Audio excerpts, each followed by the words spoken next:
720 WGN Radio. It's Iridian Fierro, and All Elite Wrestling is coming back to Chicago. So make sure that you include the show to your Thanksgiving plans because AEW Dynamite will be live from the Wintrust Arena on Wednesday, November 22nd. And joining me today, she is a former AEW Women's Champion from All Elite Wrestling, Dr. Britt Baker, DMD. Britt, how are you today? I am great. Thank you so much for having me. Super excited to chat with you.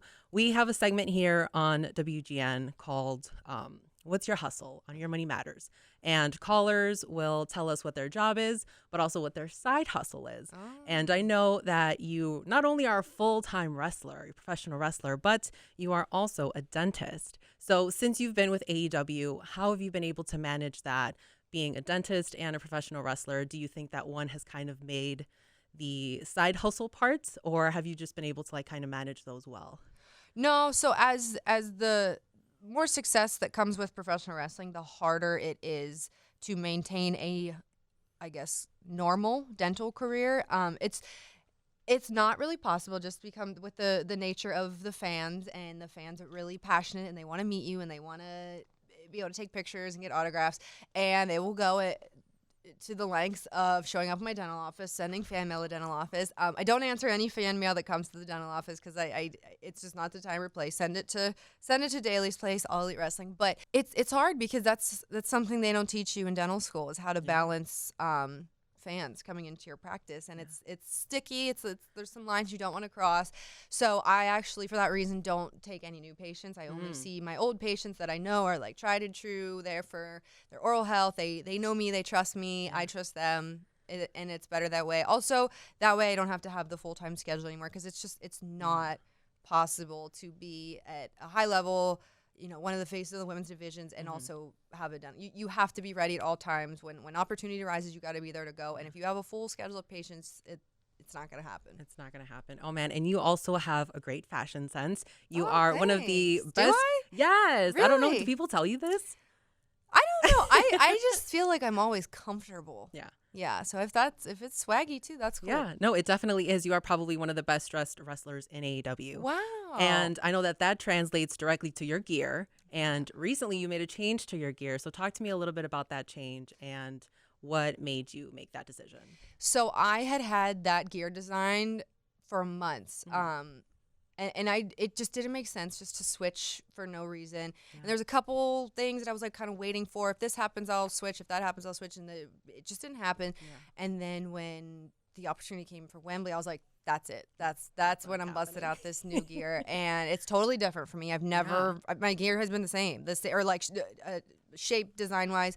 So it was definitely an adjustment at first. And actually it was more nerve wracking to have more of the pant leg than not, because I was afraid that someone would like hook it and rip it down, and then like that's it. It's it. It's with the views come in, but my pride goes down. Yeah. So, but I love it. I'm gonna stick with it for a little bit, I think, and maybe I'll go back and forth because I know it's not for everybody. Some people are haters, but hey, I like it. Yeah. Something that you also have is amazing jackets. The rhinestones on the jackets. I'm here for the bling and the glitter.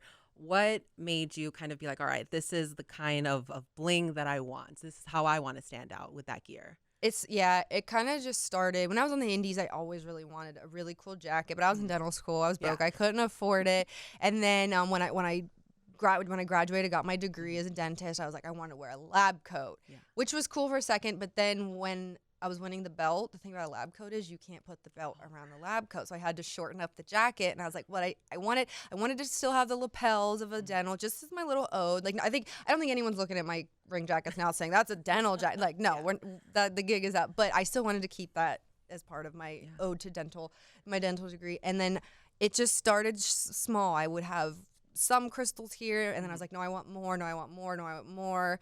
And now I've created a monster. It's such an expensive investment, but each jacket has to top the next.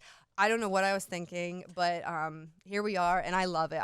The jackets are my favorite part of my gear, and it's so silly because they're on for like a minute, and then you're taking it off. But for me, it's so important. It's part of your presentation. Like when you come out, all eyes are on you. You have like 90 seconds where it's all on you. So you got to show out. You got to look your best. You got to look like a pro. And that's where I think my jackets really, they show out. Yeah, and they really do. And Britt, you've been such a staple in the AEW women's roster. You were the first woman who was signed to the company, so that alone is just a big deal. What have been some moments for you in AEW that have really stood out? What are some highlights that you've had?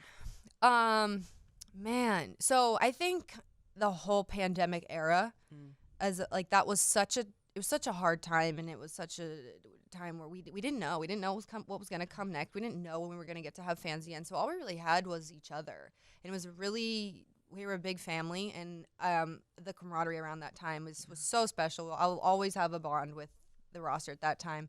But then the first show coming out of the pandemic, the first time we had a full arena was Double or Nothing, and that's when I won the belt. So there were so many emotions. Just to be able to come out finally and do the DMD, and the whole crowd does it with me, and they're chanting DMD, and there's DMD signs. I hadn't seen that before. There were no DMD signs before the pandemic, believe it or not. So to win the belt, that was awesome. And I of course, wrestling in Pittsburgh with the belt for the first time. Yeah. Will always be special. And it's just like these special moments just keep coming. Like every time I think, man, we're never going to top that. It's like coming out at Wembley and hearing the crowd when my music hit. I didn't know. I was like, I don't know how they're going to feel about me here in Wembley. It could be a mix, but it was so cool to hear the roar of the crowd and Super Bowl pyro shooting off the roof of Wembley. It was insane. All right, Britt, it's time for you and me to paint the town red. Oh. I'm super excited to talk about this. Yeah. So AEW recently did this sort of music video to Doja Cat's Paint the Town Red, and it featured a lot of the women on the roster. You were in that music video. You are running through the halls, causing chaos. Talk to me about what that was like. What was it like backstage of that and behind the scenes? Yeah, so it was very last minute. It was and it was everything was really hush hush. We really didn't know much about it, and we knew the song, the artist. That's it. That was it. We didn't really know. And it was kind of, we showed up that day, and they were to tell, you're doing this, you're doing this, you're doing this. And we did it, and it was done. It was all done in a day. And I was kind of like, I wonder how this is going to turn out. Yeah. And then when I saw the video, and it was, they did it so fast. It was like a week, 2 weeks time. I was like, this is one of the coolest things I've ever done. This is a Doja Cat music video. But it was in an asylum, which was haunted. And I don't do ghosts. Yeah, no, same. I'm like, no. And like some of the crew there were like telling me stories, and I don't know if they were messing with me or what, but I was like, listen, don't tell me another thing, or you're coming with me to the bathroom. You're coming with me here. I'm not walking by myself if you tell me another freaking ghost story about this place. That is terrifying. Yeah. But it turned out so cool. It was really cool. The hot topic on Twitter. I know. It was odd that it was something that I think finally everybody on Twitter liked. Yes, which that is they could weird. agree with. Weird, yeah. I'm not. I it feels like another language like that, but it was really special. I'm so happy I got to be a part of that. So speaking about Twitter and the internet loves to speculate, Britt, and there is a devil running around AEW, and they're attacking people backstage, causing mayhem.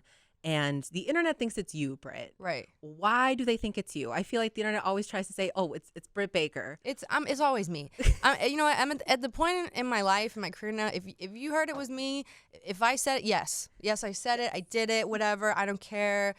DMD, go Steelers. I'm over it. But no, I don't know who the devil is. I'm very curious. I think it's cool. I'm all for causing ruckus as long as they don't mess with me. Don't mess with me, then we got a problem. But I don't know who the devil is. So if you were to ever have a faction in AEW, who would be a part of your group, and you would be running this?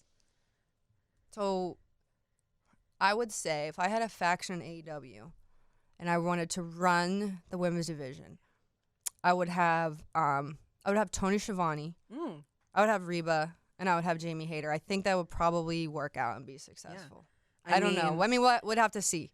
I mean, you've done a little bit of that before, just now with the addition of Tony Schiavone, who is really an extension of everyone, right? Yeah. Schiavone, I cannot say enough good things about that man.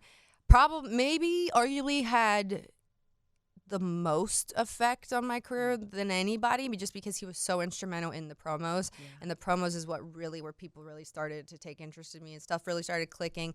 And he's half of the promo. He's right there, and just the help he would give me and the guidance. And just knowing he was there, he was my safety net. Knowing that Tony Schiavone's beside me, if this really falls apart, we're gonna be okay because Schiavone's right beside me. He's not gonna let me drown. Yeah, that's amazing. I wanted to talk to you about how you handle criticism, especially now in a time where social media has really kind of given a voice to anyone and everyone. Too many. And wrestling is one of those sports that has such easy access to wrestlers, unlike any other sport. Right. With meet and greets, you guys are at Comic Cons and conventions. How do you handle criticism not only on social media, but maybe someone in person at a meet and greet who's not so nice?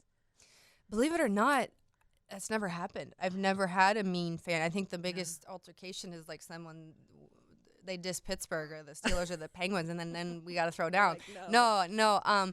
It's almost always the people on social media then with the egg as their picture with 3 followers. Yeah, and it's hard. I mean, anyone who says that they don't look at that or that it doesn't bother them, they're lying. It sucks, and it cuts deep, and especially when you can't engage, you shouldn't engage, and everybody slips up every now and then. You respond, you're like, why did I say anything? You can't because that's what they want.